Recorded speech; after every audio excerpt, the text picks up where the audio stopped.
स्वागत है आप सभी का हमारे YouTube channel Sachin coaching classes में। तो आज हम देखेंगे शुक्राणु की संरचना। तो पहले मैं चित्र बना दूं क्योंकि उससे अच्छा समझ में आएगा शुक्राणु की संरचना। तो पहले हम चित्र बना लेंगे। तो पहले हम बनाएंगे शुक्राणु की संरचना। तो ऐसे बनाना है आपको भी, जैसे मैं बना रहा हूं देख लेना, अच्छा बनेगा इससे।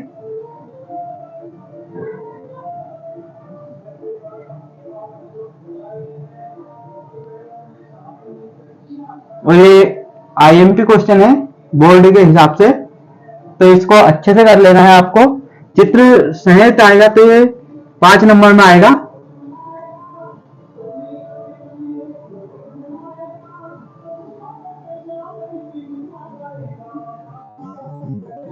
ऐसे बनाना है आपको भी। ये यहां पर हमें एक केंद्रक बनाना है बीच में।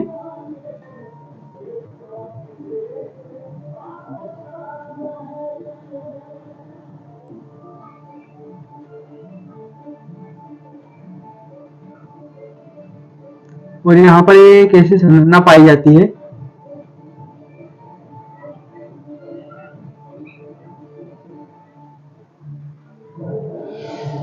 ये शुक्राणु की संरचना हम बना रहे हैं। इसके नाम अभी मैं लिखूंगा, आप पहले देख लीजिए चित्र कैसे बनाना है।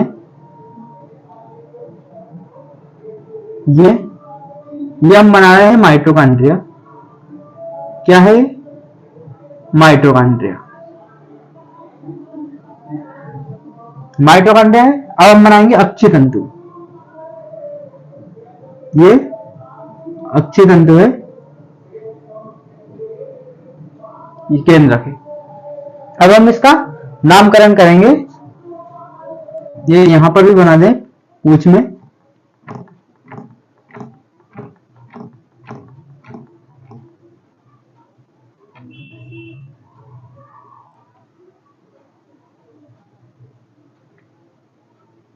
ये यहां पर 2 सेंट्रियोल पाए जाते हैं इसमें, गर्दन वाले भाग में। और ये जीव द्रव्य या फिर कोशिका द्रव्य, जो भी बोलो आप, दोनों ही ठीक रहेगा। इसमें बीच में भरा होता है, क्या यहां पर भी सिर में भी भरा होता है। तब हम इसके 4 भाग, मतलब 4 भागों से मिलकर बना होता है शुक्राणु। तो शुक्राणु के 4 भाग कौन कौन से हैं ये यहां देखेंगे आप। यहां से ये इतना इतना भाग है, सिर हो जाएगा। क्या हो जाएगा? सिर। इतना भाग सिर हो जाएगा। ये हो जाएगा गर्दन, इसे हम बोल सकते हैं ग्रीवा। ग्रीवा। और ये वाला भाग हो जाएगा हमारा धड़ हो जाएगा। क्या हो जाएगा? धड़ हो जाएगा।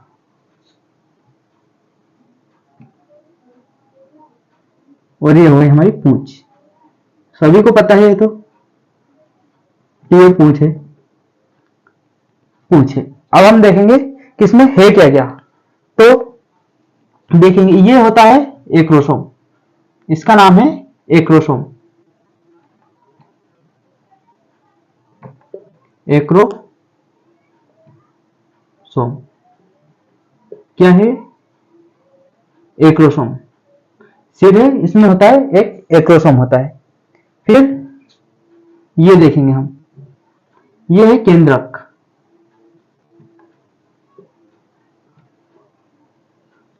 जो कि एक अगुणित प्रकार का होता है। कौन सा? अगुणित। अगुणित केंद्रक है। फिर गर्दन में, ये गर्दन वाला भाग है शुक्राणु का। तो इसमें 2 सेंट्रियोल पाए जाते हैं। ये 2 सेंट्रियोल है। तो ये पहले वाला है जो गर्दन में ऊपर की तरफ है। ऊपर की तरफ दिख रहा होगा आपको कि गर्दन में ऊपर की तरफ है ये। इसे को बोलेंगे हम समीपस्थ, यानी कि पास वाला, समीपस्थ सेंट्रियोल।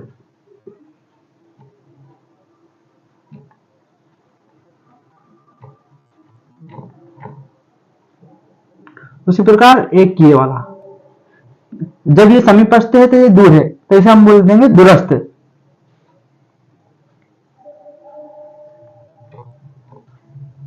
दूरस्थ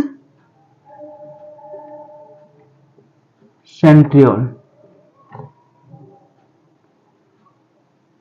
सेंट्रियोल होगा। अब इसके बाद देखेंगे ये क्या है, तो ये होते हैं माइटोकॉन्ड्रिया। माइटोकॉन्ड्रिया आपको पता होगा ये श्वसन से संबंधित होते हैं, ये माइटोकॉन्ड्रिया।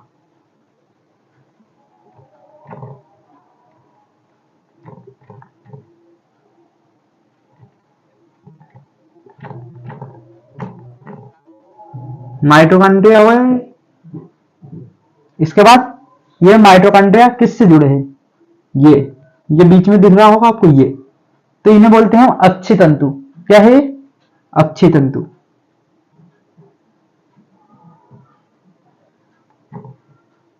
अक्षी तंतु। और ये अक्षी तंतु हमें पूंछ में भी मिलेंगे, तो ये पूंछ में भी यही है अक्षी तंतु। इसके बाद ये डॉट से बताया मैंने, ये क्या है, तो ये है हमारा कोशिका द्रव्य। क्या है, कोशिका द्रव्य। तो ये इसको इधर बता देता हूं, कोशिका द्रव्य, ये हो गया कोशिका द्रव्य। तो आपको मैंने शुक्राणु की संरचना बता दी है, चित्र बता दिया, अभी संरचना हम देखेंगे।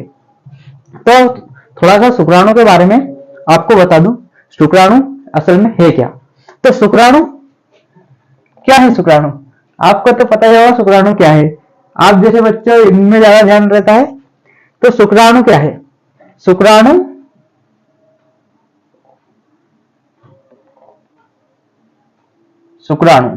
एक पतली सूक्ष्म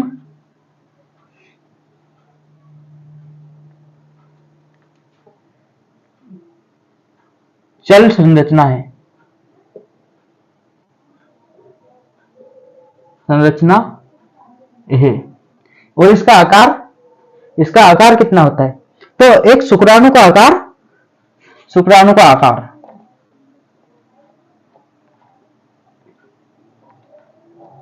इसका आकार होता है 5 माइक्रोन। कितना होता है, 5 माइक्रोन। 5 माइक्रोन। तो शुक्राणु का आकार होता है 5 माइक्रोन। तो शुक्राणु का जीवन काल कितना होगा, तो शुक्राणु का जीवन काल देखेंगे हम। तो शुक्राणु का जीवन काल, ये मेन बातें है इसकी शुक्राणु के बारे में जो आपको पता होनी चाहिए, क्योंकि ये आता ही है, या तो आपसे 1 नंबर में ऑब्जेक्टिव में भी पूछ सकता है कि शुक्राणु की आयु कितनी होती है, या खाली स्थान में कहीं पे भी पूछ सकता है, इसलिए आपको पता होना चाहिए। शुक्राणु की आयु तो कितनी होगी इसकी आयु, मतलब ये कब तक जीवित रह सकता है, तो ये जीवित रह सकता है 48 से 72 घंटे। मतलब ये 72 घंटे तक जीवित रह सकता है। यहां पर घंटे लिख दूं, ये 72 घंटे तक जीवित रह सकता है। अब इसका निर्माण कहां पे होता है, पता होगा आपको। तो इसका निर्माण फिर भी बता ही देता हूं। इसका निर्माण होता है, इसका निर्माण नर के कहां पर होता है, नर के वृषण में होता है।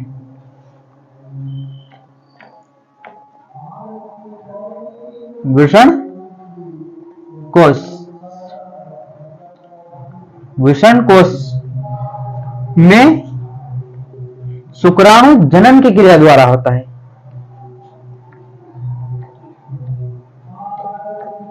शुक्राणु जनन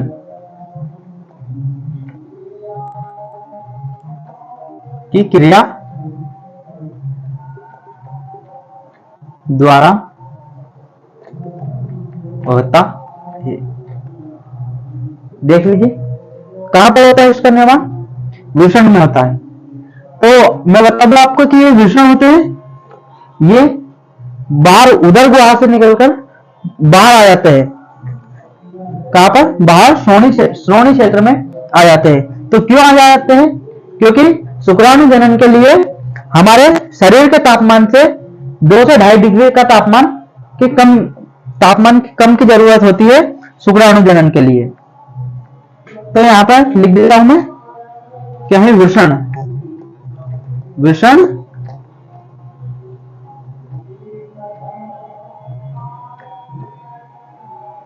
वृषण उदर गुहा से निकलकर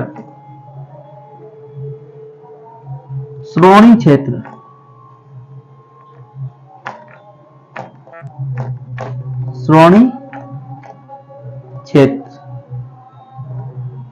में आ जाते हैं। कहां पर आ जाते हैं? श्रोणी क्षेत्र में। क्यों आ जाते हैं? क्योंकि शुक्राणु जनन के लिए हमारे शरीर का तापमान होता है 27 डिग्री सेल्सियस। कितना होता है?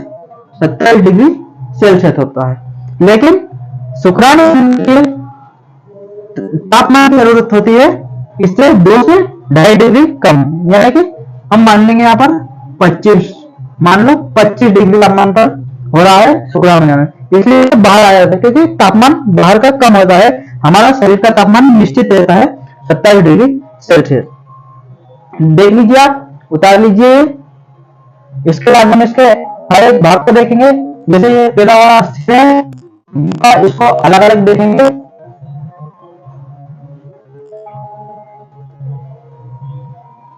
ठीक है,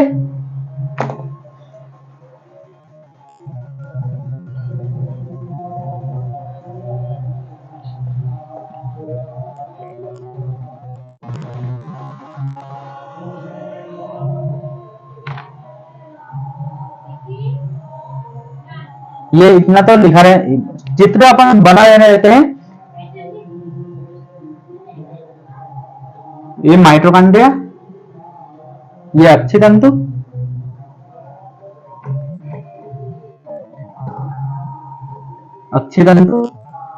अब हम पढ़ेंगे इसका सिर वाला भाग पढ़ेंगे, शुक्राणु का सिर।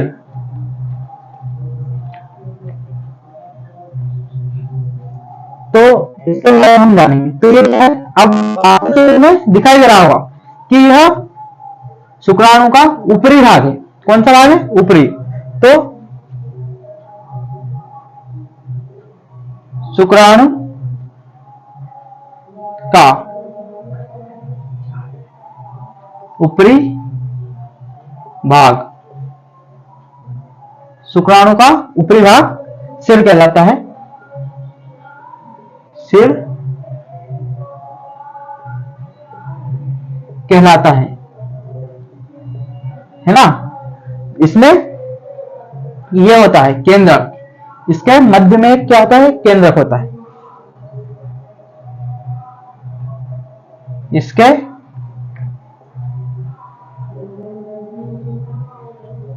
मध्य में एक केंद्रक पाया जाता है। क्या पाया जाता है? केंद्रक पाया जाता है। शुक्राणु के सिर के मध्य में एक केंद्रक पाया जाता है जो कि अगुणित होता है। कौन सा होता है? अगुणित प्रकार का केंद्रक पाया जाता है।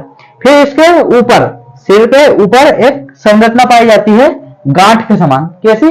गांठ के समान। गांठ देखी होगी आपने, कभी रस्सी बांधी होगी आपके घर, होगी ये तो। हाँ, यही गाय भैंस की बात कर रहा हूं। कैसे? गांठ के समान ऊपर की ओर, ऊपर की ओर गांठ के समान संरचना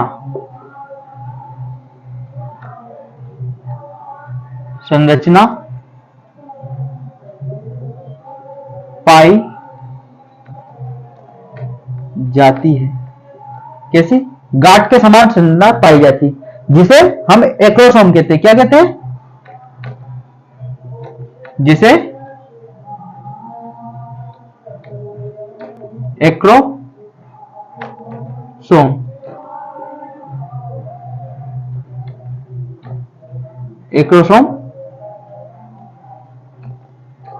कहते हैं।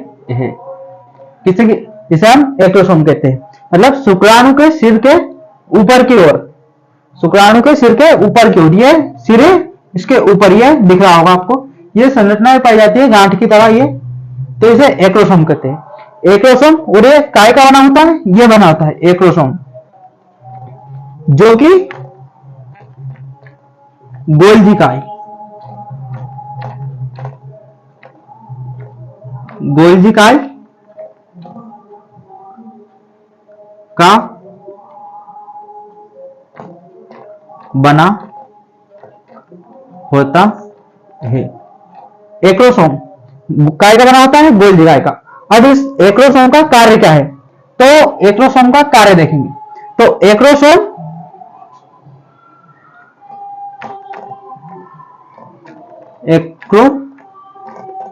एक्रोसोम कार्य क्या है? एक्रोसोम का कार्य, एक्रोसोम का कार्य अंडाणु भेदन में मदद करता है। अंडाणु को भेदने में मदद करता है हमारा एक्रोसोम।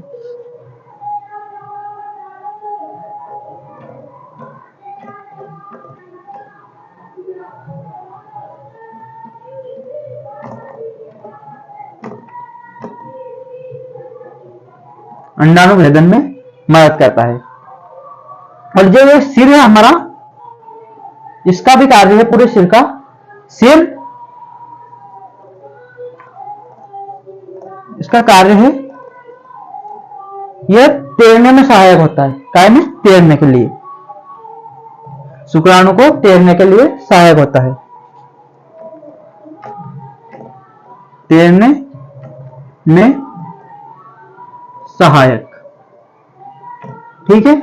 और केंद्रक के चारों ओर, केंद्रक के चारों ओर क्या पाया जाता है? कोशिका द्रव्य। केंद्रक के चारों ओर कोशिका द्रव्य, कोशिका द्रव्य पाया जाता है। ठीक है, आया समझ में? बता देना। शुक्राणु की संरचना देखेंगे। तो शुक्राणु का ऊपर वाला भाग, कौन सा? ऊपर वाला, ये वाला भाग दिख रहा होगा आपको, ये वाला भाग, तो ये, इसे हम कहेंगे सिर। क्या है? सिर। शुक्राणु का ऊपरी भाग सिर कहलाता है। जो इसके ऊपर एक संरचना पाई जाती है गांठ की तरह, गांठ की तरह संरचना पाई जाती है, जिसको हम एक्रोसोम कहते हैं। क्या कहते हैं? एक्रोसोम। अब ये एक्रोसोम, इसका कार्य क्या है? तो इसका कार्य मैंने यहां पर लिख दिया है। ये क्या है? अंडाणु भेदन में मदद करता है। क्या करता है? अंडाणु भेदन में मदद करता है एक्रोसोम। और ये बना काय का होता है? तो ये बना होता है गोल्जी काय का। काय का बना होता है? गोल्जी काय का। ठीक है। और ये केंद्रक, केंद्रक अगोणित प्रकार का होता है। इसमें डिप्लॉइड ना कर देना, हेप्लॉइड होता है इसमें केंद्रक। ठीक है। अब हम इसका दूसरा भाग पढ़ेंगे, कौन सा? ये नेक वाला, गर्दन वाला भाग, जिसे हम कहेंगे ग्रीवा। ठीक है, नोट कर लीजिए।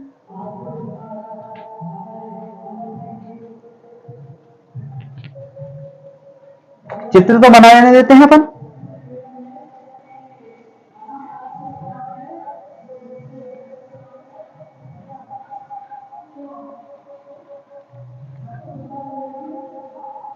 देखना है, पूरी वीडियो देखना, क्योंकि आती है ये वाली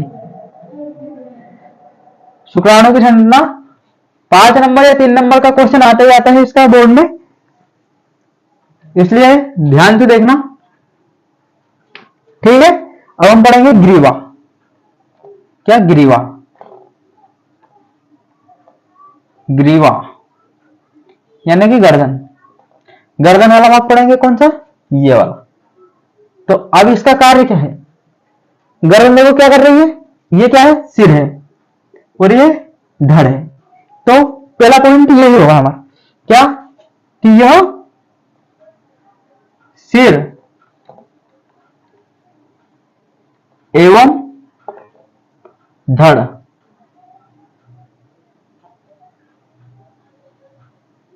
धड़ को जोड़ने का कार्य करती है, आपस में एक दूसरे से कनेक्ट करके रखती है,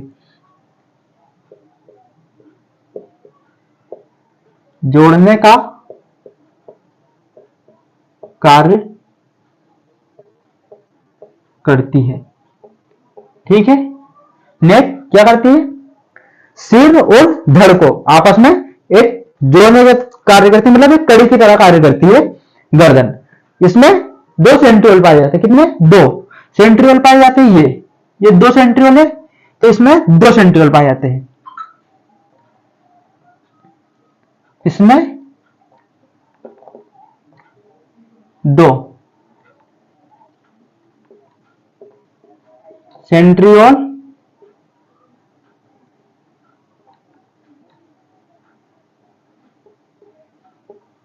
पाए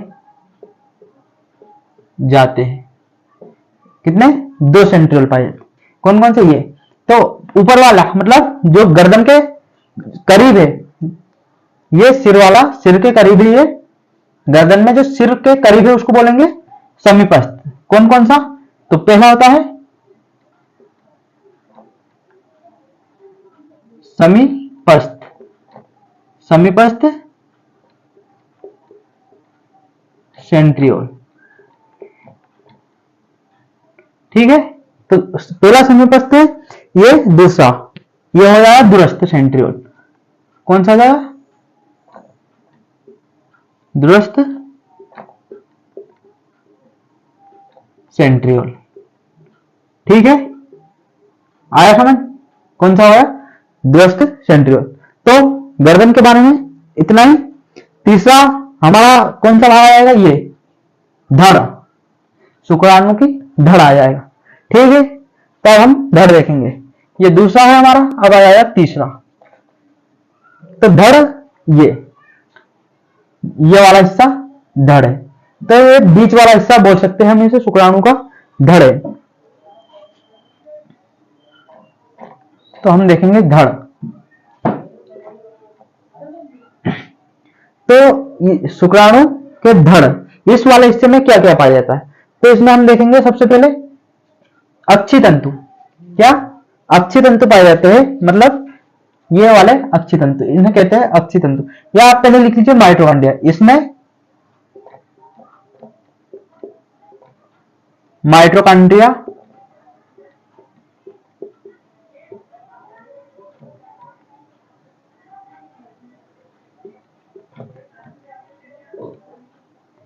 माइटोकॉन्ड्रिया पाए जाते हैं, क्या पाए जाते हैं, माइटोकॉन्ड्रिया। और इन माइटोकॉन्ड्रिया के चारों तरफ अक्षी तंतु लपटे होते हैं। क्या, ये माइटोकॉन्ड्रिया, इसके चारों तरफ अक्षी तंतु आपस में लपटे होते हैं। तो अगला पॉइंट लिखेंगे माइटोकॉन्ड्रिया के चारों तरफ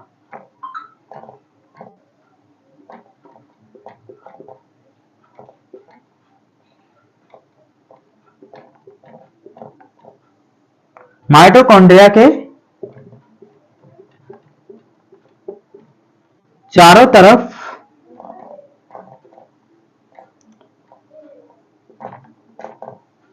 अक्षी तंतु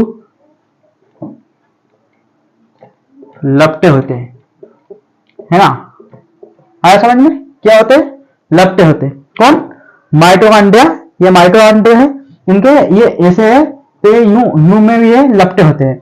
ये माइटोकॉन्ड्रिया के चारों तरफ अक्षी तंतु लपटे होते हैं, और इसमें जीव द्रव्य पाया जाता है। जीव द्रव्य तो यहां पर भी पाया जाता है, यहां पर मतलब जहां पर भी खाली जगह रहती है ना, वहां पर जीव द्रव्य पाया जाता है।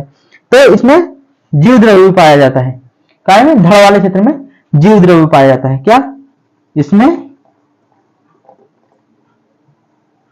जीव द्रव्य, या इसे हम कोशिका द्रव्य भी बोल सकते हैं, कोशिका द्रव्य पाया जाता है। ठीक है, आया समझ? क्या पाया जाता है? कोशिका द्रव्य। अब इसके बाद हम पढ़ेंगे पूंछ। क्या पढ़ेंगे? पूंछ। ये इसके बारे में इतना ही लिखना है, आपके नंबर नहीं कटेंगे, कोई भी नहीं काट पाएगा आपके नंबर। ठीक है, नोट कर लीजिए, मिटा दूंगा मैं ये। अब हम पढ़ेंगे पूंछ। क्या पढ़ेंगे? पूंछ। हाँ, ये वही पूंछ है, किसी की पूंछ में आग नहीं लगाना चाहिए। हनुमान जी की पूंछ में लगाई थी ना, लंका जला दी थी।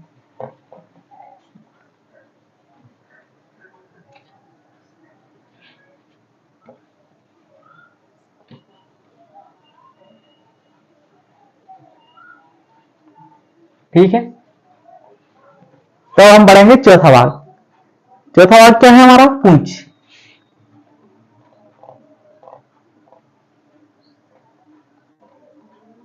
पूंछ।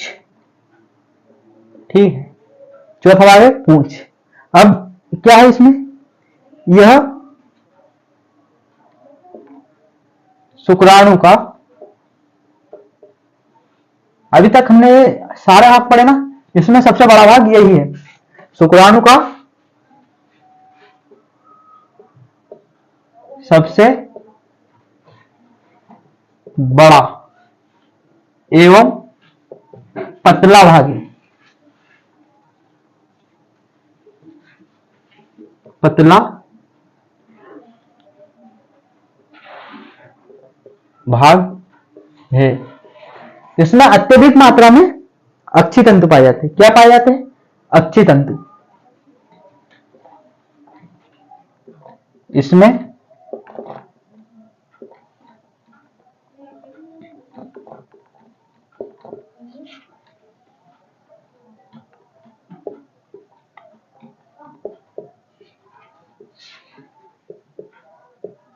अक्षी तंतु पाए जाते हैं। क्या पाए जाते हैं? अक्षी तंतु पाए जाते हैं। इसमें क्या? अक्षी तंतु पाए जाते हैं। अभी मैंने आपको बताया था कि ये सिर शुक्राणु को तैरने में मदद करता है। क्या क्या करता है? तैरने में मदद करता है। उसी प्रकार ये पूंछ है, तो ये शुक्राणु को चलने में मदद करती है। क्या? चलने में मदद करती है। तो पूंछ शुक्राणु